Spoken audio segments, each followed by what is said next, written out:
Hello. Hello. Hello.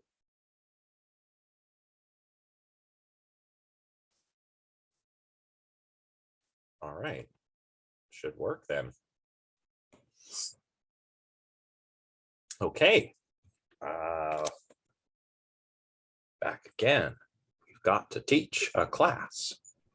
So that's what we're going to do. Okay, here we go. All right. Hi, everybody. Can everyone hear me?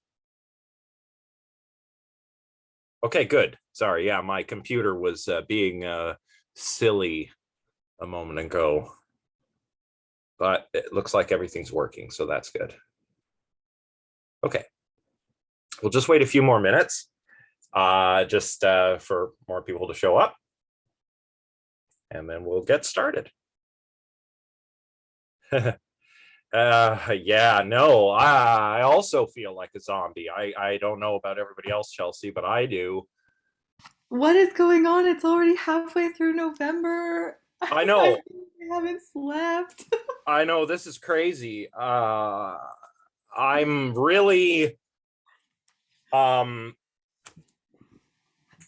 pulling back on the amount of information I deliver in each lecture because it's like I just don't have the cognitive resources to get Mm-hmm. everything out, and I don't think the students are really. I mean, you've got As four other, perceptive. yeah, you've got four other classes like this one probably. um Yeah, it's definitely.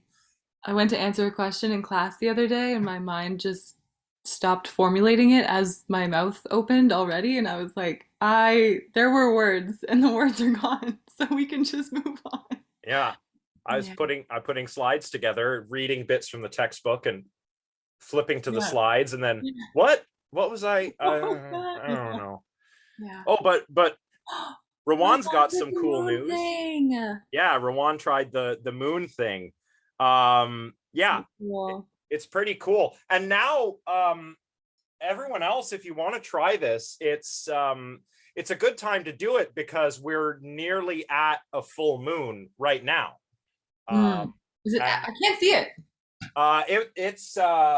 it had already risen before the sun set today. Oh yes, Mhm. yes. Okay. Yeah. Yeah, but we're at a pretty heavily waxing gibbous moon right now. It's going to be full in the next day or two. So a good time, just look up when it rises, see if you can see it. And it's really cool because it's one of those perceptual illusions that you don't have to look up in a psychology textbook, right? You can just Mm. go outside and you know, nature will Your show it. sticks. Yeah. All right, so we've got one more minute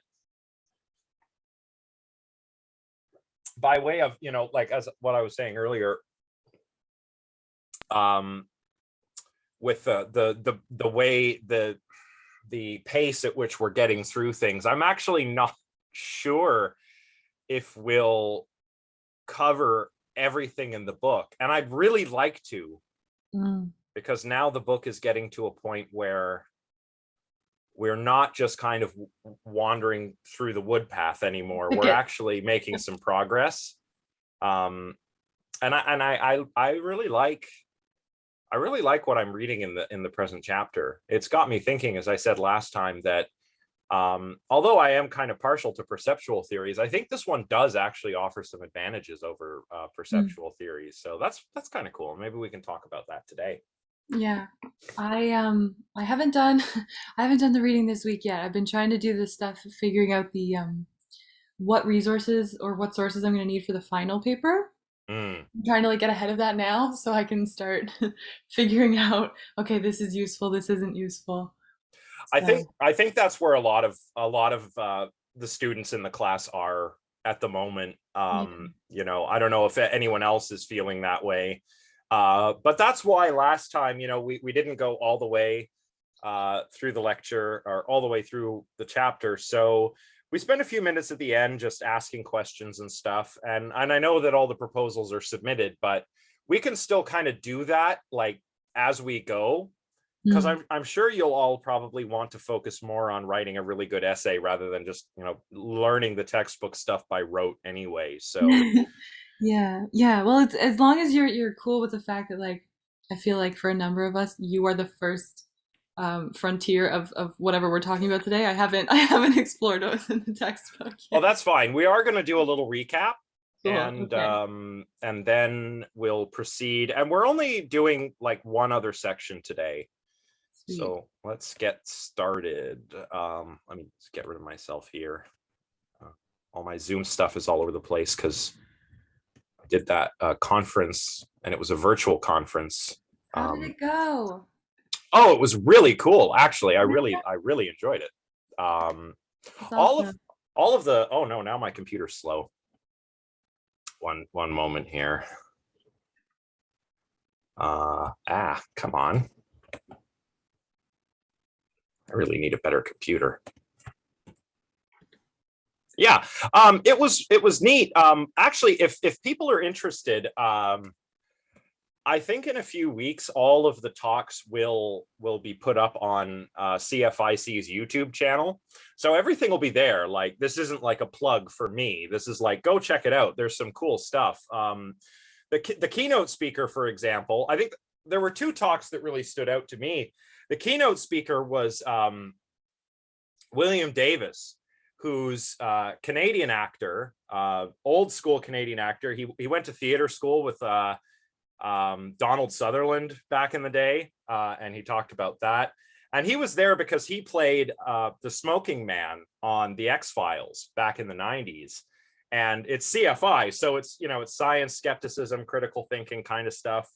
And I didn't know this, but he actually regularly talks at these conferences. I think primarily due to a spat that he got into with Richard Dawkins in the 90s, where Richard Dawkins is, just being Richard Dawkins, complaining about the X-Files. Like, oh, the X-Files, it's about paranormal phenomena. So if the X-Files is on television, people will believe in paranormal phenomena now. So that would be bad. So, and William B. Davis is like, what are you talking about? I'm a skeptic, and I tell fans when they come up to me like, hey, so what paranormal stuff do you believe in? And he has to tell them, well, no, I'm a skeptic. I'm just playing a character, So it was really interesting to hear that. And then there was a speaker named Kathleen Johnson, whose talk I really enjoyed. Yeah, right, acting. I know, acting, amazing, right? Kathleen Johnson's talk was great. She offers some perspectives on being a humanist from somebody, she's from a religious background, and there are, there's a lot of discussion at these kinds of conferences of people, quote unquote, losing their religion. But as a Black Canadian, her perspective is one that we don't hear about very much in the sort of skeptical community. It's all mostly like, and this was true on the discussion panel that they held after the conference. It really was all old white men, and then Kathleen Johnson, this Black activist and humanist. So it was really good to hear her speak, and it's the kind of thing that I'd really like to see more of, because all of this it's all just the four horsemen, and it a very limited perspective. So that was cool. But all of them were cool. There was a philosopher of mind. There was a lawyer from Uganda talking about some of the problems of mega churches in African countries, and really cool stuff. So that should all be online in a few weeks, and I highly recommend you all check it out, even if you're not like a skeptical humanist sort of person, because there's some really interesting stuff there. Yeah, I will share the link on Discord once everything's upload. Well, I'll share their YouTube channel now. and then when things are uploaded, I'll make sure to share the links. But so kind of cool, not really an academic conference, but something that was fun to do, especially after being isolated due to COVID for so long. So all right, so yeah, we better get underway. Just by way of recap, we don't really need to worry about this too much today, but this is something that will recur later in the chapter. These three constraints on theories of emotions that the authors introduced in the chapter on perceptual theories. There's the intentionality constraint, which they say goes like this: if emotions do indeed stand in intentional relations to values, so if emotions are about values or evaluative properties, they must do so in a way that will satisfy the idea that emotions are typically not about these values, but about their bearers. And as we'll see today, I think the attitudinal theory offers a particular advantage when it comes to satisfying this constraint that other theories don't, particularly evaluative judgment theory. I think you'll get some hints of that today, but we will discuss this further as we continue moving through this chapter and on into the next chapters. So just keep these, again, just keep these in mind. The phenomenology constraint says that if a satisfactory account endorses the view that it is through emotional phenomenology that the evaluative aspects of the world are made manifest to us, it's the way that we feel that makes these values salient to us, it should not do so by positing some mysterious perceptual or quasi-perceptual relation to values. Again, this is kind of some of the problem that the perceptual theory does run into, right? The perceptual theory says we're making embodied judgments, essentially, like more advanced versions of the theory, like Prince's theory says that we're making embodied judgments about values. Okay, but that still sounds a little mysterious, right? We tried to make sense of this in terms of functional relations and representative relations, like smoke representing the presence of fire, but there are still some problems we ran into. So we'll see how the present account, the attitudinal theory, fares as we move forward. And then there's the epistemological constraint. Oh, and I've still not fixed that typo. Whoops. If emotions are privileged, even perhaps indispensable sources of justification for evaluative judgments, this should not make us forget that emotions essentially depend on the fact that other cognitive states provide them with their objects. These are the cognitive bases of emotions that we were talking about earlier. And again, these two are talked about more in subsequent chapters. Intentionality will be discussed, or the intentionality constraint, I should say, is discussed a little bit more in subsequent sections of this chapter. But we will look at that next time. This time we're only going through the felt bodily attitudes section. So the main idea in this chapter, if you'll recall, is this attitudinal theory, which is very similar to perceptual theories, except that there's one kind of little change that seems to make all the difference, which helps avoid some of the problems of, both, say, EJT and perceptual theories. Here, emotions are not perceptions of body states or changes in body states or even embodied judgments. Rather, they are attitudes towards an object, particular object. So by particular object, we're not just talking about objects like admirable paintings, but particular objects, people, scenarios, situations, things like this. So an emotion is an attitude toward an object, an attitude which it is appropriate to have when the latter exemplifies a given evaluative property. So emotions are attitudes we take, and they are appropriate if it is the case, just in case that those objects really do exemplify the evaluative property, which would individuate that emotion type, to use the terminology of the authors. Now, last time we only covered the first section of this chapter, which was about attitudes and contents. I'm not going to recap that too much now, but they just talked a little bit about the different kinds of contents that different attitudes can have, right? Because attitudes have intentionality, but beliefs and desires, two kinds of attitudes, are about different kinds of things, if you recall, right? They have different directions of fit. Beliefs have different kind of standards than desires do, standards of correctness. Stuff that we've encountered earlier in the book, really, just kind of laid out again and re-clarified. So today we'll cover the section that discusses how we ought to understand emotions as felt bodily attitudes. So what do the authors think we need to do here? What do they think we need to do? What's the right way to understand their claim that emotions are felt bodily attitudes? Well, one way to understand that, and I sort of gestured towards this before, is that a distinct type of evaluative attitude corresponds to each emotion type.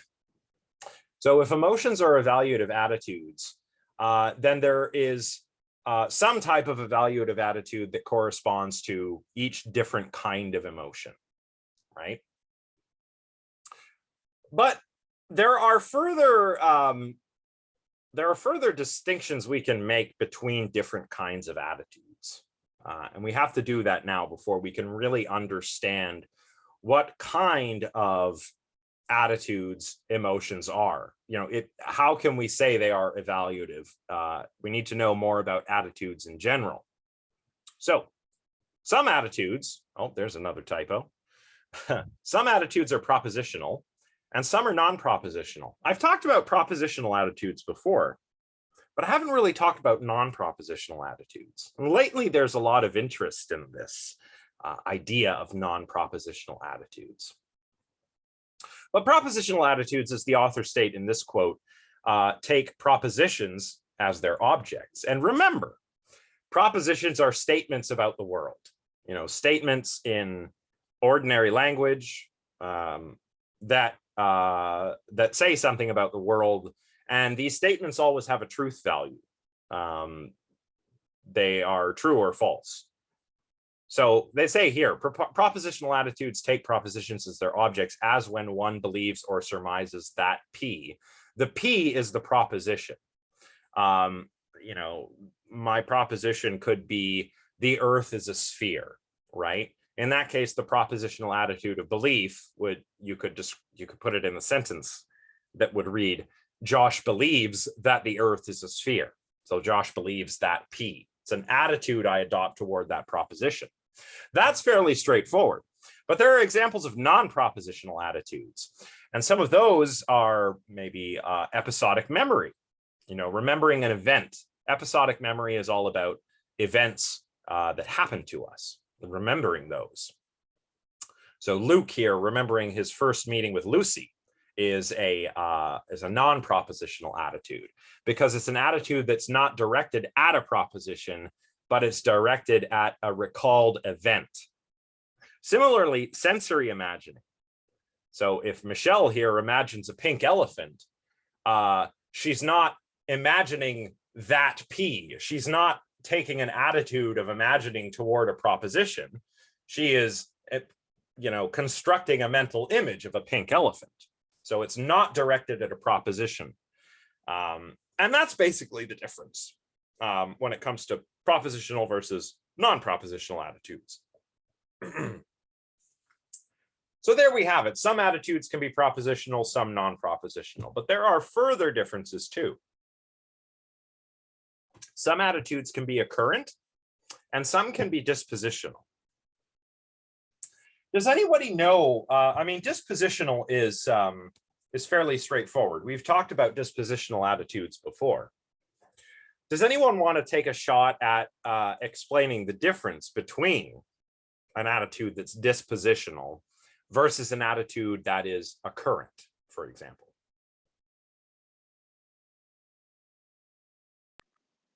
Hi. Hello. I'm gonna take a stab. All right, let's do it. Considering what I know about dispositions, I'm guessing occurrent has something to do with episodes more so. Like it's more state-like. Right. Yeah, it's something that happens. It's a happening kind of thing. It's Right. occurring, right? Cool. Yeah. So a dispositional attitude, if I have the dispositional attitude of belief that the earth is a sphere, that's like a long-standing belief that I have. And if you ask me, Josh, are you a flat earther? Then because I have the dispositional belief that the earth is a sphere, I'll say, no, I don't. I'm not a flat earther. I believe the earth is a sphere. But, if I'm a little kid in my first astronomy class, perhaps, or I'm reading a science book, and I first learn that the earth is a sphere, and I'm adopting that belief in that moment, that would be an occurrent attitude, right? Other occurrent attitudes are perhaps certain desires and certain motivations, right? If I have a motivation to take a sip of coffee and then I take a sip, well, that desire is occurrent, and I can have dispositional desires too. Like, do I desire coffee? Yeah, I'll have a coffee. I like coffee, right? But if I have an occurrent desire to take a sip right now, I mean, that's different. That's episodic. That's like a thing that's happening versus a long-standing disposition. So that's another difference between attitudes. So far we've got propositional and non-propositional. We've got occurrent versus dispositional. And lastly, we have differences in phenomenology, or how salient the phenomenology is.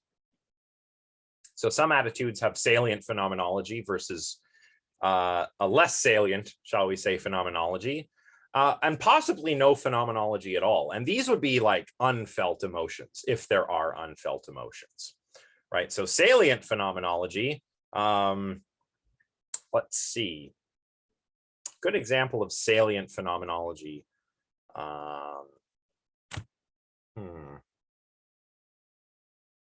Maybe if it's the morning, and I really desire that first cup of coffee, that might be quite salient. Oh, devastation too. Yeah, that works. Yes.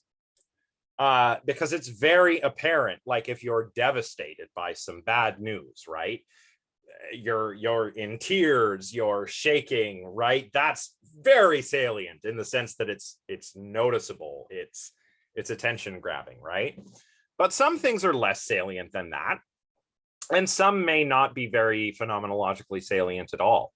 So regret, is that phenomenologically salient? I'm not going to say there's nothing that it's like to feel regret, but it certainly seems a bit less salient, phenomenologically speaking, than an episode of devastation, perhaps. So those are three important differences that we can kind of carve up attitudes according to. So now that we've done that, we can ask, what kind of attitudes are the emotions? Well, the authors say here, and I apologize that this is so quote heavy, but the authors say emotions are often not directed at propositions. Okay, so they seem to be non-propositional. They are episodes. They have a salient experiential dimension. Their phenomenology is best captured in terms of bodily feelings, and it is in virtue of their phenomenology that emotions relate to evaluative properties. So it seems that emotions are non-propositional, they're occurrent, and mostly phenomenologically salient to some degree, although there might be unfelt emotions. So to continue, all of which raises the question, how do these facts constrain an account of the psychological nature of emotions understood as experiential evaluative attitudes? We can answer this question, we suggest, by elaborating on the idea that the emotionally relevant bodily changes are experienced as distinct stances we adopt toward specific objects. So a few things are being said here. As I mentioned a moment ago, emotions are non-propositional. They are occurrent, and this makes sense. They're episodic, right? They're not moods, they're episodes. And the phenomenology can vary, but emotions are usually phenomenologically salient to one degree or another. And we can use all of this to sort of place constraints on the picture of emotions that we're going to end up with, our theory of emotions. Like, this is a constraint on what kind of theory we can make, and that's not a bad thing, right? Constraints here mean we're narrowing down toward the truth of the matter, hopefully. So, how do we make sense of what emotions are as evaluative attitudes? Well, that's what the second bit is about. The idea that emotionally relevant bodily changes are experienced as distinct stances we adopt towards specific objects. And as we'll see, these are evaluative stances. They're like value judgments, but they're not. They're attitudes, not judgments. And this is a pretty holistic view of the emotions. It's actually inspired by Gestalt Psychology. And Gestalt Psychology is interesting. Does anybody know a little bit about the Gestalt sort of movement in psychology?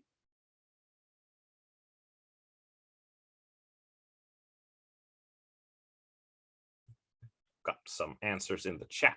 No. Oh, well, that's okay. It's unfortunately not something that I guess is really taught to any great degree very much now. I have to admit that I do not know much. Don't worry about it. I mean, that's why I'm saying, like, I don't think Gestalt psychology is taught that much. Is it related to the ink picture there? Oh, those are Rorschach tests. I think that Rorschach tests kind of have their root in Gestalt psychology, but Gestalt psychology, the way I understand it is it's an understanding of our mental life, our psychology as layered. Yes. Yeah, like Chelsea just said, it's about pieces being parts of a whole. Yeah, it's kind of like layers or parts. That's why this is so holistic. It's not looking at just evaluative judgments or just phenomenology. It's trying to like almost look at the whole organism almost. And that's why I think the authors say, oh, it's kind of like a Gestalt psychological approach, because it's holistic. It's looking at the body, the mind, action tendencies, all sorts of stuff. So that's how we expand on this proposal, right? How is this holistic or Gestalt? Well, the idea here is that the emotions are innately connected to types of felt action readiness, right? Now, the authors don't talk a lot about Richard Lazarus at any point in the book so far, which I think is disappointing. But Lazarus makes this clear in his theory, which is a kind of like an evaluative judgment theory. It's called cognitive appraisal theory of emotions. And emotions, one of the things that emotions have, which I talked about in, I believe, our first lecture, is action tendencies, right? So emotions for Lazarus have judgments. They have a phenomenology, changes in the body, and part of those bodily changes are action tendencies. They get you ready to do something, right?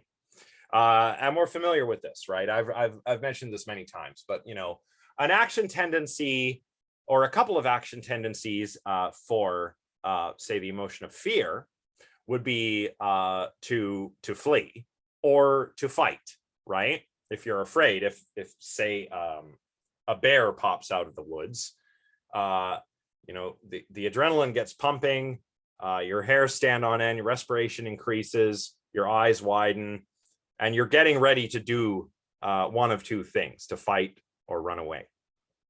I suggest running away if it's a bear or any other situation. It's usually best not to get yourself into any kind of trouble, whether it be with wild animals or humans or anything like that, right? So emotions are innately connected to this kind of felt action readiness. And this also illuminates how emotions imbue the world with significance, because that's another core part of just about every theory of emotions that there is. Emotions indicate that significant events are happening to the person who is experiencing them, right? So it's this connection between emotion types and felt types of felt action readiness that kind of, makes sense of action tendencies and a little bit of the phenomenology, but also where the meaning and significance comes from in our emotional experience. Frida here, who is quoted in Diana and Tironi on page 80, says this: action readiness transforms a neutral world into one with places of danger and openings towards safety in fear, with targets for kissing and there being accessible for it in enamoration, with roads stretching out endlessly before one in fatigue, misery, and despair, with insistent calls for entry or participation or consumption in enjoyment. So, and that's, as the authors note, that's kind of a cool way to put it, if not highly figurative. I don't know. I wouldn't mind if there was more of this in this book and not just the dialectical hammer blows that we're repeatedly subjected to by the authors. But what are you going to do? But this is how states of action readiness contribute to meaning and significance. Emotions make things in the world significant for us because of this felt action readiness is part and parcel of what an emotion is, right? Like we would be looking around at the world like a bunch of robots, if we didn't see this kind of significance, right? It would be very strange indeed. So how are we doing for time? 8:04. That's not too bad.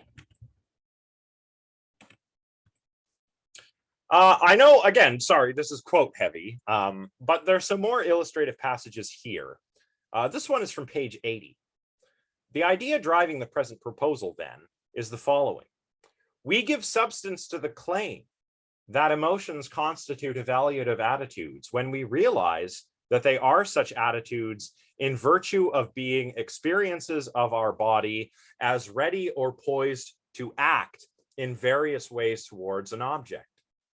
And to prevent a misunderstanding this formulation may invite, let us emphasize that the proposal is not that emotions are attitudes we take toward what we feel happens in our body, but what we feel happens in our body constitutes in itself an emotional attitude. So emotions are not attitudes that we take toward what we feel. They are felt attitudes directed at the world, right? So just making sure I'm not getting too far ahead of myself. So, it's kind of like Prince's theory, but instead of embodied judgments, we have embodied attitudes. And that's the key change that this theory makes, which solves a lot of problems, right? Ooh, yes, I agree. This is a very interesting way to understand emotions. And admittedly, my intuition right away was like, okay, so emotions, forget the James Lang theory. Think of somebody like Prince. Okay, so emotions are not embodied judgments like Prince says, they're embodied attitudes. But is there not still something of a judgment there? An implicit. I was just thinking that. I was Yeah. like, hang on, if we go down far enough, we're gonna get to judgment somewhere. Somewhere there's a judgment, Yeah. or something that is similar enough to a judgment that it may as well be a judgment. So I feel like judgment is a precondition to an attitude.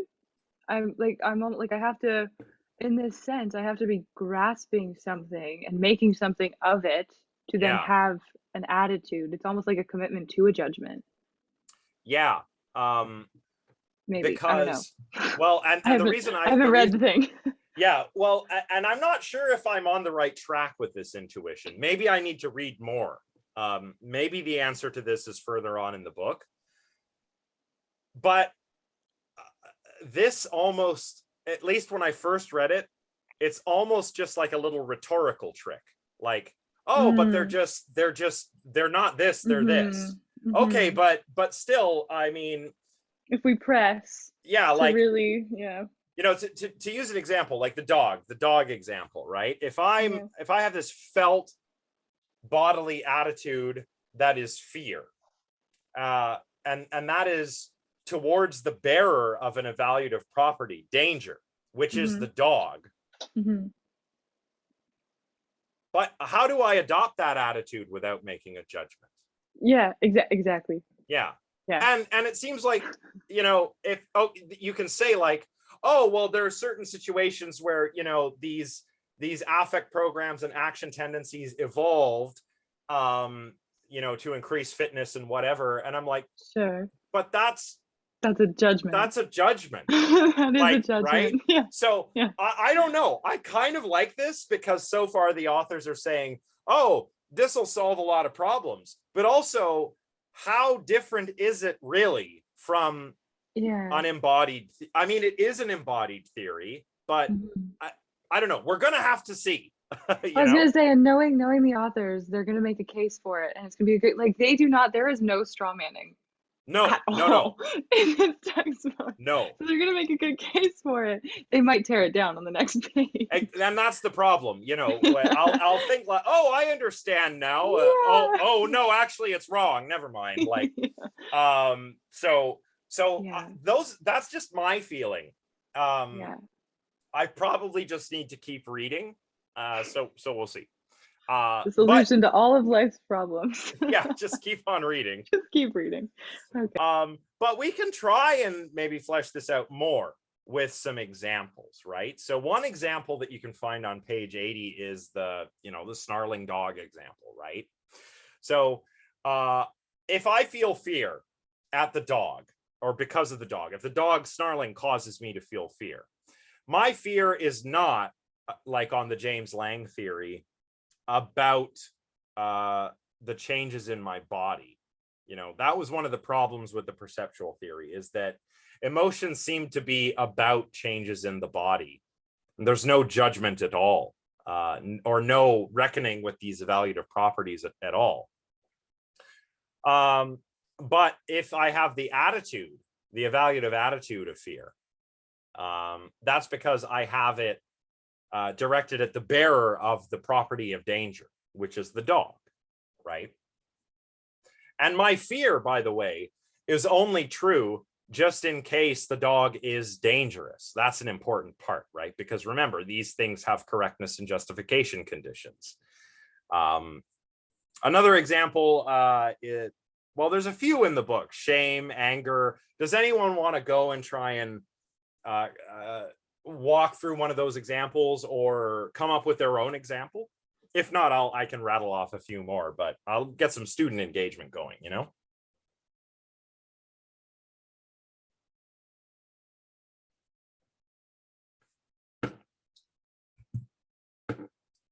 All right, in the chat. All right. Yeah, people can take their time. It's good to think through things. Sometimes that's when it clicks, right?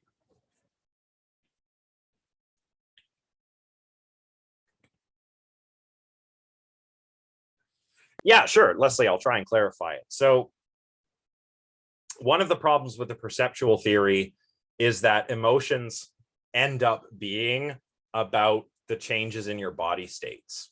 But we want emotions to be about things that are happening, significant events, right?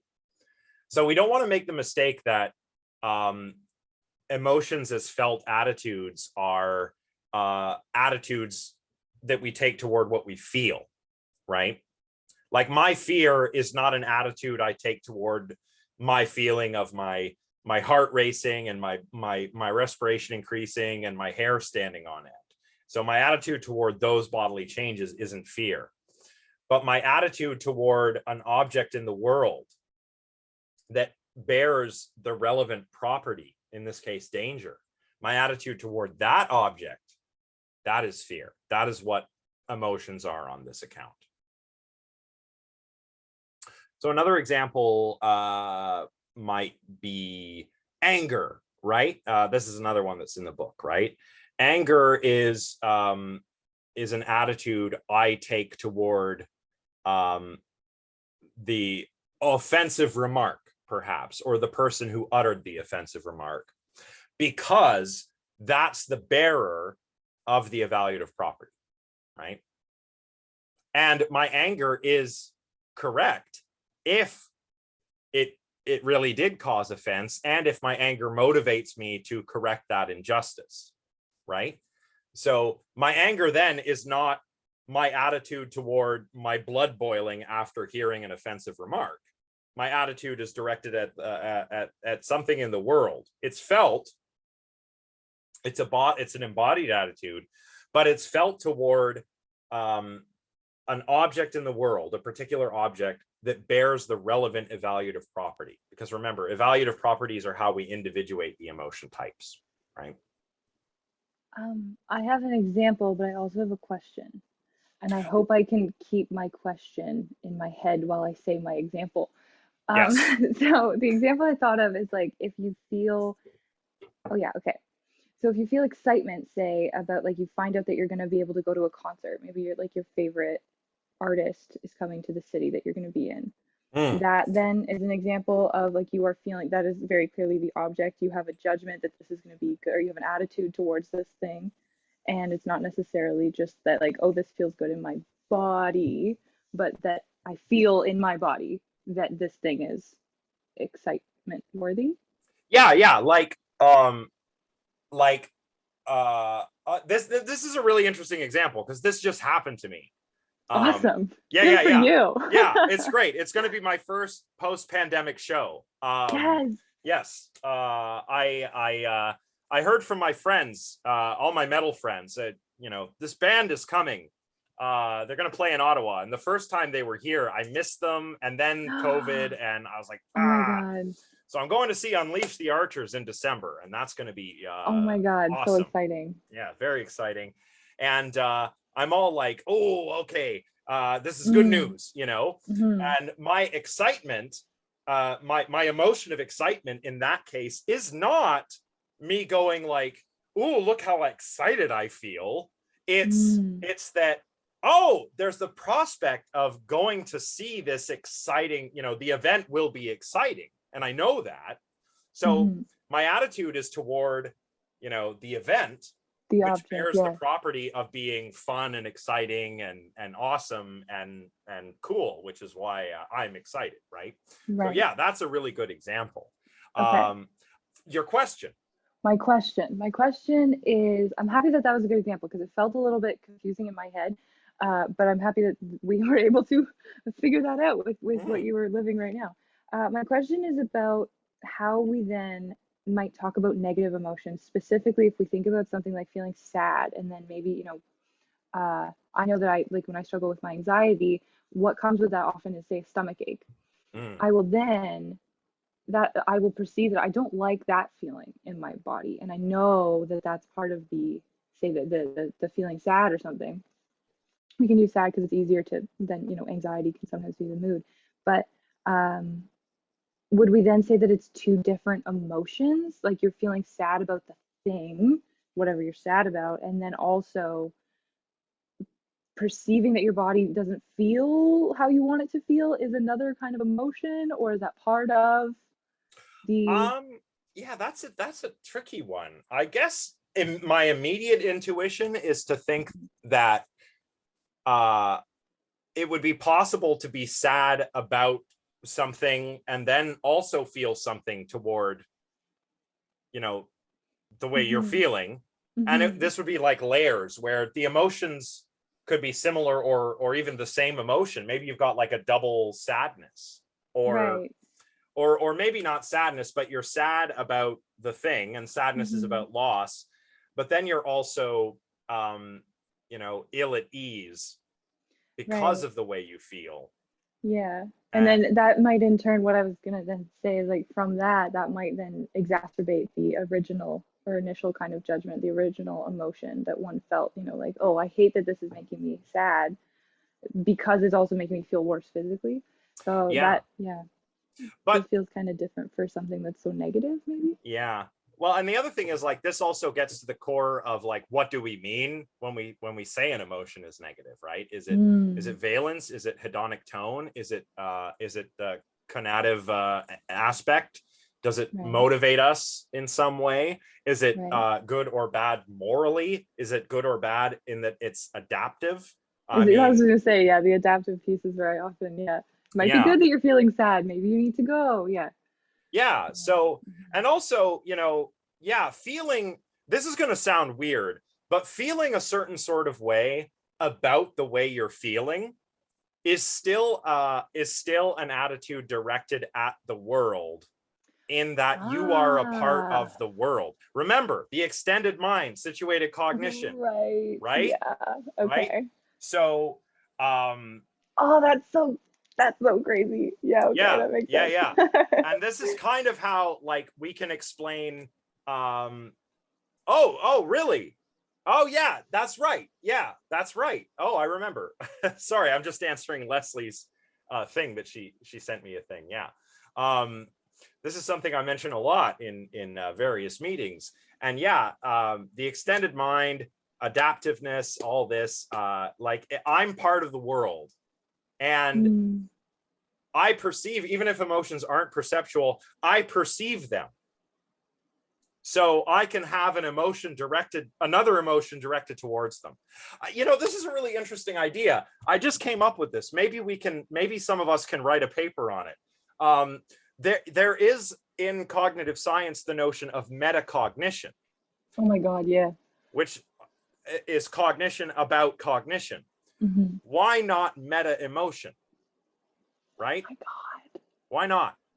Oh my God. Yeah. There's, yeah, yeah. This is, yeah. Maybe one of you would like, if you want that for your essay, go ahead. If not, maybe I'll write a paper on it. But Hmm. that's fun. That's fun. See, Yeah, philosophy's fun. yeah. Emotions about emotions, Yeah, cognitions about emotions. Yeah, exactly, yeah. Leslie. Emotions about emotions, precisely.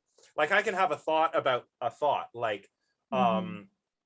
if oh yeah, I was at the laundromat today and Taylor Swift was on the radio, and I was like, oh, I really don't like Taylor Swift's music. But then, so that's a judgment, that's an evaluative judgment, Damn. you know. And then I started thinking to myself, why don't I like Taylor Swift's music? And I started like deconstructing, like, Oh. why is it, is it because I'm a metalhead, or is it because I of this or that, or I don't know, Yeah, yeah, right? So yeah. you can think about thinking, and Hmm. you can why not have an emotion as an emotion? Andy, the same situation happened, like exactly the same with Taylor Swift. I That's think the weird. take home lesson from this is that we just Pretty much, need to it's listen to the Taylor hi Swift. hats on her beat. I didn't really like them that much, but then I was Yeah, thinking, they're not that bad. yeah, I don't know, it's weird, like musical digression. I think the problem I have with it is like, okay, so my high school music teacher explained this to me. He used to always tell all his music classes about the reason why some music is so much more popular than others. And the big reason why, the two most popular genres are country and pop. And Taylor Swift is like country pop. She's like both of Yeah, those. yeah, Uh, the two least popular are classical and jazz, right? So country and pop, musically, quite simple compared to classical and jazz. But yeah, also, country and pop are the kinds of things that everybody can sing along to. And the songs are about the kinds of things that everyone can relate to. Everything on the radio is a love song, a song about going out and dancing, um, and or maybe about a loss, right? Something we can yeah. all relate to, right? and you can sing along. Anyone can sing along with Taylor Swift, right? Mhm. But if I put on like a Wagnerian opera, you can't sing along. You just kind of have to sit there and appreciate it, right? And not everyone's down for that. So I don't know, maybe that's what it is. How do you spell Wagnerian? I think I found it. So Richard Wagner. Yeah, found it. I mean, and Wagner, okay, just a quick thing about Wagner, you know, content warning. You know, the guy was a nasty anti-Semite. This was one of the reasons why Friedrich Nietzsche broke with him, right? Friedrich Nietzsche thought, oh, Wagner, it's great. He's going to revive art and culture, and it's going to be like another Renaissance. And oh no, turns out he's just an awful anti-Semitic nationalist, kind of like a precursor to what the Nazis would become, right? Oh wow. But you cannot go to a movie without hearing his influence, because his whole thing was leitmotif, right? And leitmotif, like a musical theme for a particular character. I mean, that's John Williams, that's Danny Elfman, that's arguably even Hans Zimmer. Everybody does that now, right? So yeah. Right? Oh, I'm man. not saying like cancel Wagner. I'm saying like you should know, you know, yeah, the music's great, but the person was probably not a real nice dude. So, you know. Okay, anyway, I have to stop. You know what would be cool? Maybe I'll try and do this one day. I would really like to teach a philosophy of music class. Maybe I can take that idea to Annie Larrivee or whoever the chair is next year. And yeah, if people would be interested, Do it. yeah, you can let Annie know. But I think that would be super cool. If you need a research assistant, you let me know. Oh, totally, yeah, because that's so sick. It would be awesome. It would be really cool. And I don't think we have, you know, we have philosophy of art. Why don't we have philosophy of music? Yeah, you know what? I'm going to email Annie about that tomorrow, and I'm going to put I'm going to mention that. That's awesome. Yeah. Okay. So that was a good tangent. All right. Sorry. Awesome. Okay. We're getting there.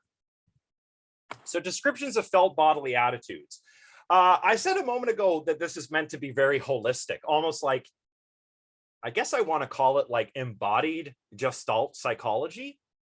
And this is what they mean. They mean these descriptions of felt bodily attitudes. What do they refer to? They refer to all kinds of things going on in the body. They refer to, you know, quote, experiences that integrate information coming from a variety of sources, such as facial feedback, changes in skeletal muscles, as well as those of the autonomic nervous system, heart rate, perspiration, respiration, digestion, and the endocrine system, adrenaline. It's this Gestalt nature of emotions as felt bodily attitudes that makes them different from other kinds of attitudes like beliefs and desires. I mean, think about it. Beliefs do not seem to involve any of this, right?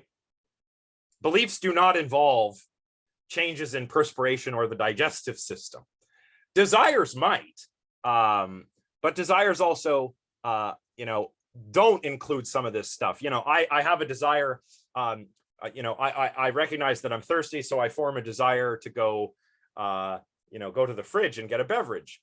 But my getting up and going there, that's not the desire, right? That's not the actual attitude. That's me making the desire obtain, or the conditions obtain such that my desire is satisfied. So, you know, beliefs and desires are not like this, but emotions are. And this is what enables rich descriptions, the rich descriptions that emotions give us. They're informative. Emotions are informative. Like telling somebody I'm angry or I'm sad is informative in a different way than beliefs are, right? If you say to me, I'm angry, I immediately have a sense of what that's like, what it's like to be where you are right now, right? Whether I'm, you know, theorizing or simulating or whatever. But beliefs aren't like that, right? Like I can say I'm angry and you'll learn something significant about my attitude that I have right now. It doesn't work with beliefs. You only get one thing from belief, like I believe that P. That's not very informative, right? Or even if I just say to you, I have beliefs. So what? So does everybody, right? But if I say I'm angry, that seems more rich and more informative than just saying I have beliefs. You see what I mean?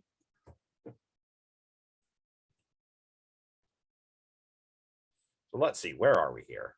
I think that this, as I usually do, there's implications for this in therapy because we often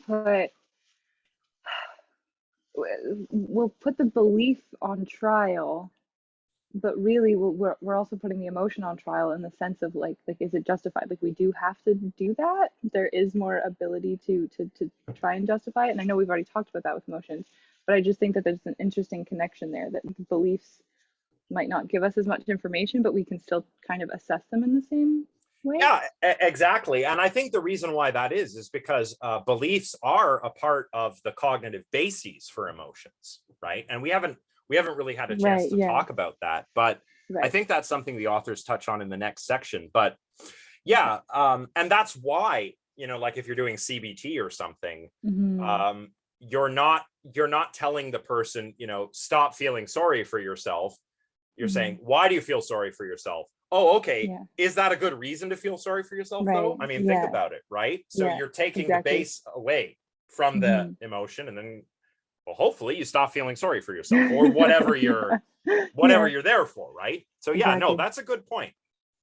So how are these attitudes, you know, felt bodily attitudes, evaluative? That's what we have to work out now. You know, we've established the sense in which we mean that emotions are attitudes, specifically felt bodily attitudes. But what makes them evaluative?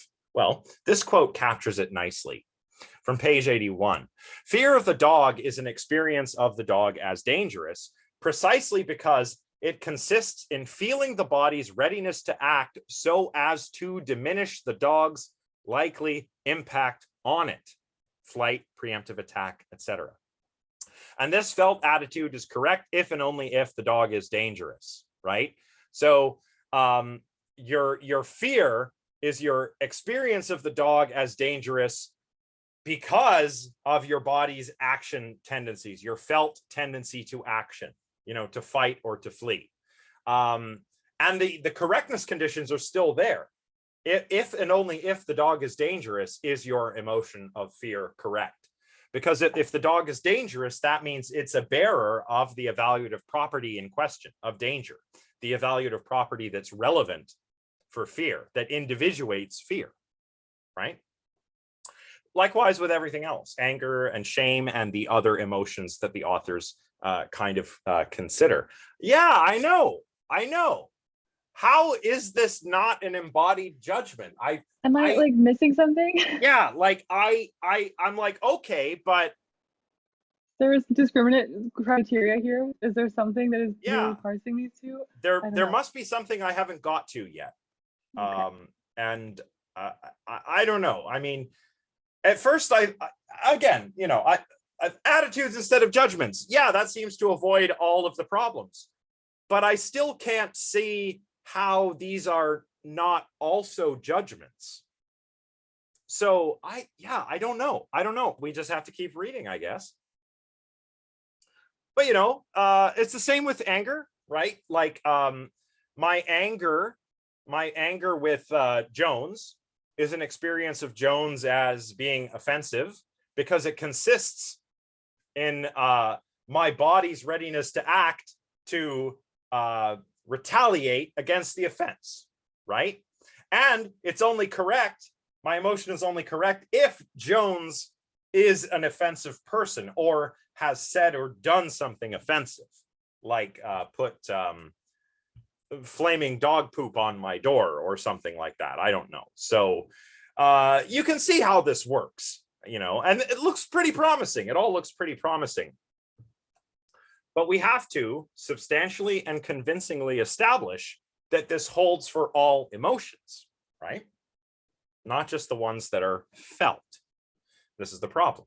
And we saw this with the perceptual theory. Like the perceptual theory, though, the attitude theory or attitudinal theory holds that bodily feelings are not consequences of emotions. They are constitutive of emotions. They are one of the parts that emotions are made up from. But on the attitudinal theory, emotions are directed at the world and not the body. And that's a problem, again, we encountered with the perceptual theories. Although, I don't know, I mean, can't we modify the perceptual theory so that my emotions are not about the body? I mean, I think that's what Prince was trying to do, but I don't know. It's been a while since I've read it, so keep reading.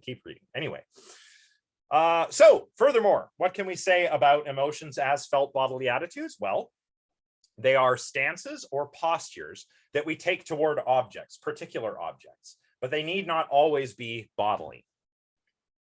Now, we haven't really talked about why that is the case. We'll get to that in subsequent sections. I believe it's in the next section and the subsequent section where the authors kind of flesh this out a little further.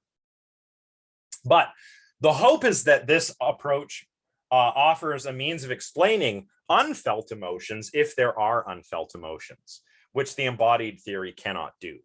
But again, this is a matter for future classes.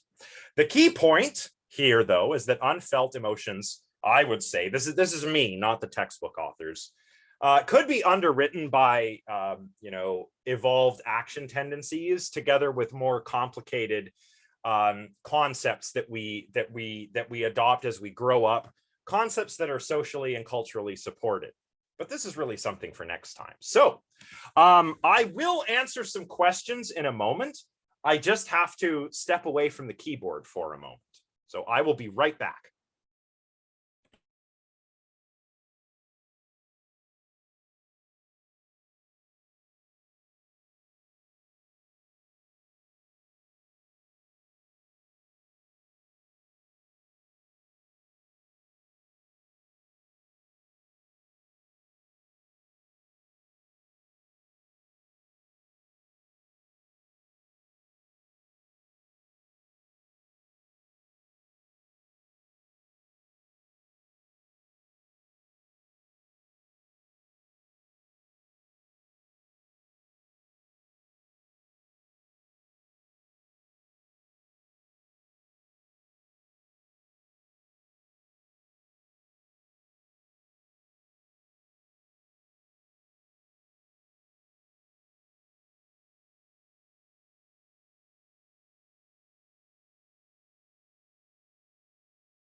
Okay, sorry about that, everybody. So yeah, I only wanted to cover that one section. I don't know if we'll get through the next two in the next lecture, because the next one is even longer. And then there's another section after that about phenomenology. So next time we'll try and wrap it up, but we may only cover virtues of the theory. I'm okay with that, though. I think if we can just make it as far as we can in this book, that would be good, because I would like you all to concentrate on your essays. And this is kind of one of those things that, in my experience, happens the first time you're teaching with a certain resource. This is the first time I've ever used this book. And it's always funny the first time you teach a class with a new book. It takes a couple iterations of the class before you can really make it super efficient. But it's fine, because you should all be focusing on writing interesting essays and using the material from the textbook to help you do that. It's not like we're trying to learn all of this by rote, because this is, after all, just one theory of emotions, right? There are many, many books like this, many, many different theories. So yeah. Are they, I've been thinking about this, and maybe I've just completely misunderstood it. Are they going to say what their own theory is? Do they have one? This is their theory. Oh, this is their theory. Okay. Yeah. Okay. Their theory is a theory of emotions as embodied attitudes. Okay. So this is Okay. where So this is we've finally finally, gotten here. Okay. yeah, we're I finally wasn't sure. getting there. Okay. And Okay. it's really an interesting way they've done it. They've almost done it opposite to the way I've seen other work done. You know, you can do it two ways, right? You can present your theory and Yeah. then defend it. And these guys are preemptively defending it by criticizing other theories and then presenting their own and just saying, this doesn't succumb to any of the problems that we've found in all these other theories. So they're taking kind of like a, they're going this way where others might go this way, but it works. It's just very, very dialectically dense. It's not that I dislike the book. It's just, it's something that I would either have to really compress if I taught this at the undergraduate level again, and then maybe save a more detailed analysis for like grad students or something, right? So yeah, but this is their theory. Is then my understanding correct in saying, and I think you said this earlier, but I'm going to reiterate it because I want to make sure that I'm kind of know what we're talking about.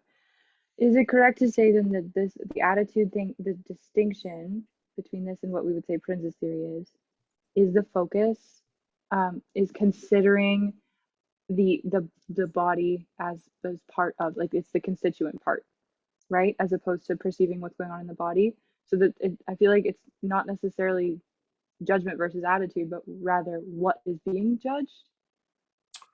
Yeah, I mean, and this, I don't know, see, because you said earlier there's no straw manning, but why talk until so this much? point? Yeah, like, well, why in the perceptual chapter I was struck by, like, you know, oh, James Lang theory, James Lang theory, James Lang theory. And I was like, yeah, okay, but like we've moved past this. And they don't talk about Prince in as much detail as they do, you know, William James and Carl Lang. And I just thought, oh, that's interesting. So I don't know. Or Lazarus's theory yet. They don't, yeah, like what? Which seems like this would serve this really well. Yeah. Well, Lazarus is just like, he's one of the all-time huge heavy hitters in emotion research. Like, you know, he's up there with like Ekman and you know, like those guys. Like he's a real, or he was rather, when he was alive, he was like, he was a large figure. And yeah, they've talked about theories like his, but not his particular cognitive appraisal theory. That is something that Prince does, though. Prince himself, in Gut Reactions, he talks a lot about Lazarus. So I just think it's weird that so far he hasn't been mentioned. Right? Yeah, it's very strange. We have a mystery on our hands. Yeah, although, you know, maybe in later chapters we'll get a mention. I guess part of my disappointment is also because I was coming into this class like, oh, you know, that's where my background lies, is with those, primarily those two thinkers, Lazarus and Prince, and one's not talked about and the other is just kind of mentioned here and there. And I thought, well, that's funny, but I mean, I don't know, you know, they're the authors of the book and they're much more knowledgeable about this entire area than I am. So I'm just kind of, you know, charitably like, let's finish reading the book and we'll see. And the thing that I really want to see is if they really account for the difference between embodied attitudes and embodied judgments. So we'll get a sense of that as we keep on going, I think. Soon, yeah. Cool. I wonder if there are any questions about anything else. If not, we may as well wrap it up. But if there are questions, I will answer them.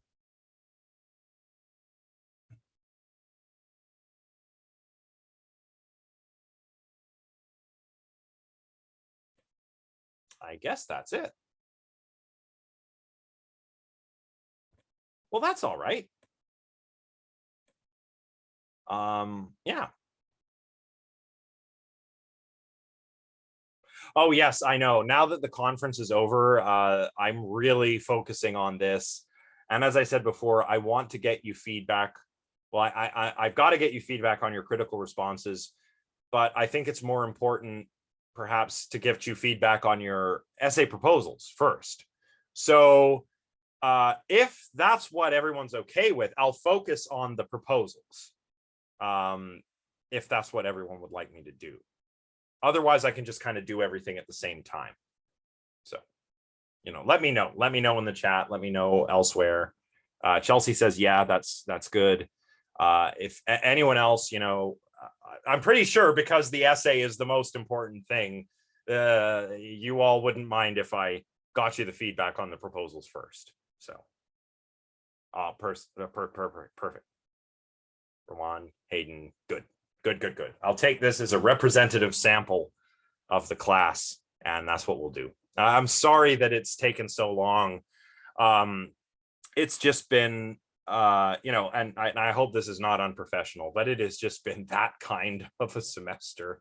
And I think everybody's feeling it. I think other faculty, certainly students, we're all kind of in the same boat, just trying to get back to normal.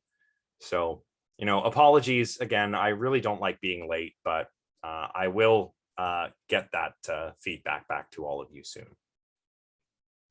Thank you all for understanding, by the way. I mean, I'm not some kind of, I mean, professors are just people, right? And, I used to have that thing going into a class like, oh, this wise sage whose life must be going perfectly. Don't worry about it. We're all people. So, okay. Well, if there's no further questions, I'm going to get going. Oh, thank you, everyone. Yes. Well, this is why I'm so understanding when somebody has to hand in something a little bit late. And I don't, by the way, I mean, I think a lot of profs don't do that because they're worried about it being abused, right? Like, oh, everyone needs an extension, but no, you guys are really like honorable when it comes to requesting these things. I don't see anybody taking advantage of anything at all.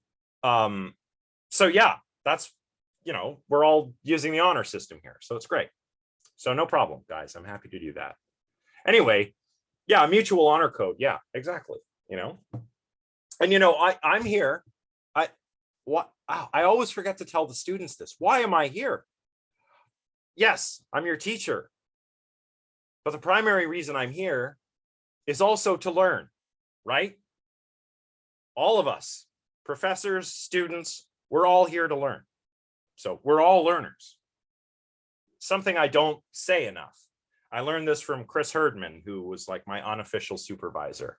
We're all here to learn. Even he, the professor who heads the laboratory, still here to learn. So facts, exactly, Leslie. Very good. Let's wrap it up for today then, and I'll see you all next time. And I will have an update on how the grading looks. I should be able to get quite a bit of grading done tomorrow, actually, because the other class that I'm teaching, I have taught before. So the prep work is so minimal. So I can focus on some grading and hopefully get some feedback to all of you very soon. So thanks, everybody. And I'll see you next time. And remember, if anyone has any questions about anything or anyone needs to meet with me, anything at all, let me know. And I'll share all that info on Discord that I mentioned earlier about the CFI stuff. Oh, Leslie has, okay. I'll hang around for your question.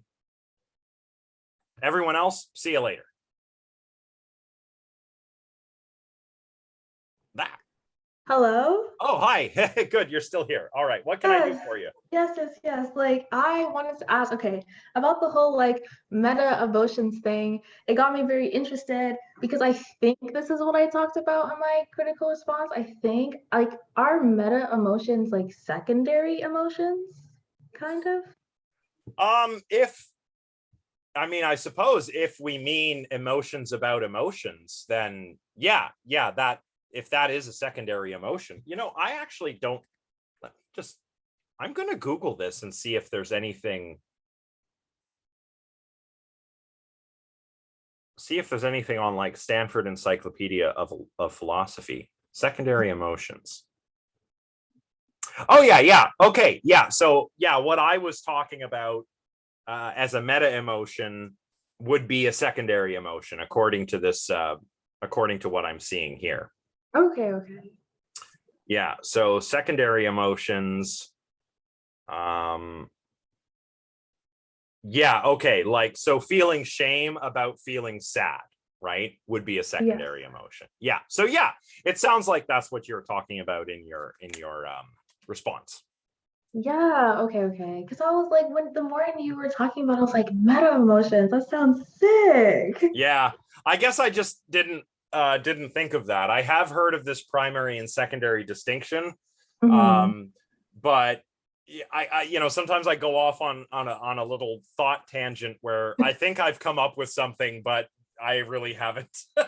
So that's what that was. I thought I had a good idea, but someone else had it first. So, you know, what are you gonna do?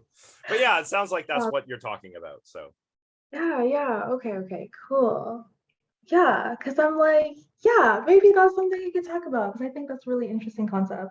Just like you yeah, have an emotion and then it's like, oh my gosh, you like take the time to understand it and that makes you think of another emotion. And it's just like this whole like deep dive and like emotion after emotion after emotion. yeah, exactly.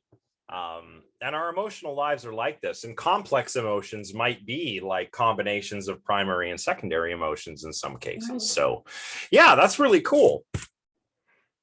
Oh, excuse me. Oh, All right. yeah. So is there anything else I can help with? No, it was just that. It was just a quick question about that. Okay. Yeah. Well, as I said earlier, you know, if there's anything else, let me know. And otherwise, I'll see you for the next class. All righty. Have a good night. Thanks. You as well. Take care. You too.